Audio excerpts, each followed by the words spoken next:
Hello everyone, welcome to NEET UG in 10 brought to you by Unacademy, जो कि India का largest online learning platform है। यहाँ आपको मिलती हैं daily live classes, live test and quizzes, structured courses and unlimited access 24/7 हमारे जितने भी वीडियो लेक्चर्स हैं, जितने भी स्टडी मटेरियल्स हैं उनकी। लेकिन उसके लिए आपको हमसे जुड़ना होगा।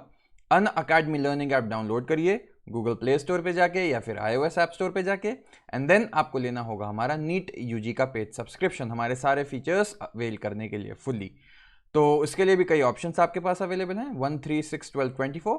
लेकिन 1 साल या 2 साल का पैकेज सबसे ज़्यादा पॉपुलर एंड मोस्ट रिकमेंडेड भी है, एंड स्पेशली जो बिगनर्स हैं उनके लिए तो आप खुद ही समझ सकते हैं कि कितना ज़्यादा एडवांटेजियस है ये प्लान। प्लस आप देखेंगे कि 1 साल के पैकेज में आप सिर्फ 6000 और ऐड करते हो तो आपको मिलता है पूरा 2 साल का पैकेज। इतना ही नहीं, अगर आप मेरा रेफरल कोड LOVE10 अपनी स्क्रीन में आप देख सकते हैं राइट में नीचे, वो अगर आप यूज करेंगे तो आपको मिलेगा एक्स्ट्रा 10% का ऑफ जो भी हमारी बेस प्राइसेस हैं। मेरा नाम लव किशोर श्रीवास्तव है। मैगिल यूनिवर्सिटी कनाडा में एज अ रिसर्चर मैं इस समय काम कर रहा हूं, और आप पर्सनली मुझसे जुड़ना चाहते हैं, मेरी क्लासेस का अपडेट पाना चाहते हैं, तो मैंने अपना टेलीग्राम लिंक यहां नीचे ऐड कर दिया है।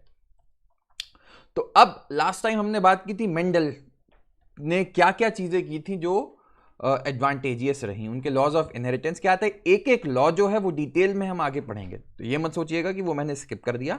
चाहे लॉ ऑफ डोमिनेंस हो, लॉ ऑफ सेग्रीगेशन हो, इंडिपेंडेंट असॉर्टमेंट हो, प्योरिटी ऑफ गैमीट्स, ये सब हम डिस्कस करेंगे धीमे धीमे आगे चल के, ठीक है। तो अब हम एक चीज और, जब हम पढ़ रहे हैं तो आप, और आपकी बुक एनसीईआरटी बेस रख के चल रहा हूं मैं, तो सारी की सारी चीजें पढ़नी है, इसको छोटे छोटे सेक्शंस में बांट दिया गया है। तो आज जो हम पढ़ेंगे वो होगा factors contributing to success of Mendel's experiments. Mendel क्यों सक्सेसफुल हुए, ठीक है। आपको उस दिन भी दिखाया गया था, ये बताया था मैंने कि बहुत सारी थ्योरीज आई जो मेंडल के पहले की थ्योरी आई, ठीक है। चाहे होमनकुलस वाली थ्योरी थी, चाहे एबायोजेनेसिस थी, चाहे पैनजेनेसिस थी, बहुत सारी थ्योरीज हमने पढ़ी, लेकिन कोई भी इतनी सक्सेसफुल नहीं हुई। नंबर 1, एक तो उसके पीछे बहुत ज्यादा कोई साइंटिफिक लॉजिक नहीं था, है ना। कोई साइंटिफिकली, मैथमेटिकली, स्टैटिस्टिकली उन्होंने किसी ने भी प्रूव नहीं किया था कुछ एक्सपेरिमेंट करके, सबकी थ्योरी थी हवा हवाई फायर, ठीक है। लेकिन अब बात आती है, मेंडल जो थे वो एक ऐसे इंसान थे जिन्होंने एक्सपेरिमेंटली एक्चुअली उन्होंने दिखाया, प्लस सिर्फ, ठीक है, एक्सपेरिमेंट और एक दो एक्सपेरिमेंट भी नहीं, मैंने आपको बताया था लार्ज सैंपल साइज, उन्होंने बहुत ढेर सारे एक्सपेरिमेंट्स किए, एंड उसके बाद वो जो भी उनके लॉस थे, जो भी उनकी हाइपोथेसिस थी, जो भी उनकी फाइंडिंग्स थी, उस पर वो फाइनली पहुंचे।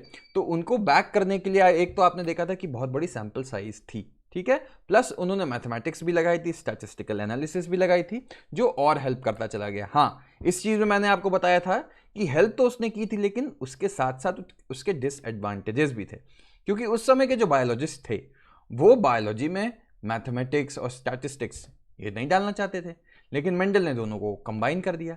तो उनको बहुत सारे क्वेश्चंस थे कि आप बायोलॉजी में मैथ्स कैसे डाल दिए, ठीक है, ये सब चीजें। तो यही सब आज हम डिस्कस करेंगे। बेसिक हल्की सी क्लास है, बहुत ज्यादा टेंशन लेने की जरूरत ही नहीं, दिमाग लगाना ही नहीं, बस आराम से सुनते चलना है कि क्या क्या फैक्टर्स थे जो मेंडल को सक्सेसफुल बनाने में कंट्रीब्यूट किए। तो देखो, सबसे पहले मैंने बताया था गार्डन पी। गार्डन पी का नाम क्या था, हम पहले डिस्कस कर चुके हैं, इट इज पाइसम सटाइवम, ठीक है। तो पाइसम सटाइवम जो गार्डन पी है, that prove to be a very satisfactory subject for experimentation on hybridization because of the following reasons. सबसे बड़ी बात कि वो कितने लकी थे, ये सोचिए आप, उनका लक काम कर गया कि उन्होंने गार्डन पी ली जो पाइसम सटाइवम, जिसमें कुछ ऐसी कैरेक्टरिस्टिक्स थी तो जो उनको फाइनली हेल्प कर गई। तो ये चीज भी आपको समझ में आ गया कि गार्डन पी जो थी उसमें कुछ ना कुछ चीजें होंगी जो उनको हेल्प कर गई। बाकी तो हमने देख लिया कि स्टैटिस्टिक्स लगाई थी, ये सब लगाई थी। गार्डन पी किस तरीके से उनके लिए लकी साबित हुई, ये भी हम देख लेते हैं। सबसे पहला, पी जो मटर है is easy to cultivate and require 1 season only to complete its life cycle. ऐसे प्लांट को जो 1 साल में अपनी लाइफ साइकिल कंप्लीट करता है उसको बोलते हैं एनुअल, है ना, ठीक। 2 साल वाले बाइनियल होते हैं, ठीक है। तो अब जो ये प्लांट था ये बहुत आसान था कल्टीवेट करना, नंबर 1। दूसरा कि उसको प्लांट कल्टीवेट करने के बाद ये नहीं था कि 10 साल अब वेट कर रहे हैं, धीमे धीमे धीमे प्लांट बड़ा होगा और फिर आगे कम समस्या होगी, ठीक है। तो 1 साल में ही अपनी पूरी की पूरी लाइफ साइकिल कंप्लीट कर लेता था, तो उसका ट्रैक रखना रिलेटिवली ईजी हो गया था। ठीक है, एक तो ये पॉइंट हो गया। दूसरा point, it has sharply distinct heritable differences. ठीक है, ये एक अलग टॉपिक हमारा बनेगा। ठीक, नेक्स्ट लेक्चर जो आएगा उसमें मैं आपको बताऊंगा कि पी जो थी, गार्डन पी जो उन्होंने लिया था, उसमें कौन से कैरेक्टर्स लिए थे। ठीक है, एक दो एग्जांपल मैं आपको बता दूं यहां पे, जैसे प्लांट की हाइट। तो प्लांट की हाइट क्या देखी गई थी पी में, या तो ये टॉल है, ठीक है, या फिर छोटा सा बैठा है, डॉर्फ टाइप। ठीक है, तो आप इजीली डिस्टिंग्विश कर सकते हैं ना कि पेड़ लंबा है या छोटा है। ऐसे कोई कैरेक्टरिस्टिक्स ही नहीं, जैसे डिस्टिंक्ट का क्या मतलब हो गया, आसानी से आप डिफरेंशिएट कर सकते हैं। पॉट का कलर हो गया, जो मटर आप खाते हैं उसका कलर हो गया, तो वो या तो ग्रीन होगा या तो येलो होगा। ठीक है, क्या क्या कैरेक्टरिस्टिक्स, फ्लावर का कलर हो गया। ठीक है, फ्लावर का कलर वायलेट हो सकता है, व्हाइट हो सकता है, पिंक हो सकता है, क्या हो सकता है, जो भी वो हम डिस्कस करेंगे आगे। ठीक है, तो यहां पे जो मैं आपको बता रहा हूं वो बेसिकली इंपॉर्टेंट चीज क्या थी कि किस्मत से जो भी गार्डन पी था उसमें ऐसे कैरेक्टर्स ऑलरेडी मौजूद थे जो बहुत डिफरेंशिएटिंग टाइप के थे, इजीली आप डिफरेंशिएट कर सकते थे। अच्छा, अभी मैं कहूं कि लाइट येलो और डार्क येलो, ऐसा अगर होता तो सोचो कितनी प्रॉब्लम हो जाती है। अब लाइट येलो है, डार्क येलो है, उसके बीच डिफरेंशिएट करना थोड़ा सा कठिन हो जाता है ना, कंपेयर टू ग्रीन और येलो, प्रॉपर दो अलग कलर हो। ठीक है, चलिए आगे बढ़ते हैं। A variety of seeds can easily be purchased that would give rise to plants with distinct characteristics.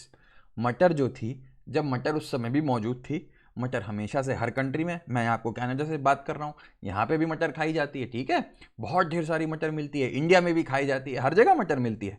तो मटर एक बहुत ही कॉमन सी चीज़ थी जो आसानी से मार्केट से खरीदी जा सकती थी। ठीक है, और आप जब खरीद के लाए उससे नए प्लांट्स बन ही जाते।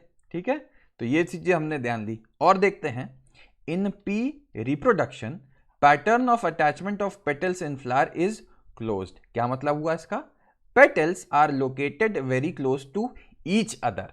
जो पेटल्स होता है, अब फ्लावर का स्ट्रक्चर अगर याद करो, सेपल्स हो गया, पेटल्स हो गया, ठीक है, हमने सब चीजें पढ़ी हुई हैं। तो पेटल्स जब पास पास होंगे, ठीक है, उससे फायदा क्या होगा खुद समझ गए, preventing pollen grains from entering और लीविंग। ठीक है, दस प्रोमोटिंग सेल्फ फर्टिलाइजेशन। ठीक है ना, प्लांट क्या होते हैं, प्लांट में मेल फीमेल दोनों पार्ट प्रेजेंट होते हैं एक ही जगह, एक ही फ्लावर में। ठीक है, एंथर, पॉलन ग्रेन्स, ठीक है, आप सब ये सब आपको पता हुआ है। तो इसके कारण से क्या होता है, जो पॉलन ग्रेन्स हैं, पॉलन ग्रेन्स एक प्लांट से दूसरे प्लांट में नहीं जाएगा क्योंकि काफी क्लोज टाइप का स्ट्रक्चर है, तो सेल्फ फर्टिलाइजेशन होने लगा। वही प्लांट का पॉलन ग्रेन उसी प्लांट की फीमेल को फर्टिलाइज कर देता था। ठीक है, तो इसके कारण से क्या होगा, एक चीज होने लगी, प्योर लाइन। प्योर लाइन मतलब कि वही प्लांट, कहीं से उसकी क्रॉस ब्रीडिंग नहीं हुई। अगर ये प्लांट है तो इसी प्लांट का जो फ्लावर होगा, ठीक है, इसका पॉलन ग्रेन इसी को फर्टिलाइज कर रहा है और बनता चला जा रहा है। ठीक है, ये नहीं कि यहां से यहां हम चले गए। ठीक, तो इस चीज को क्या कहेंगे, ट्रू ब्रीडिंग।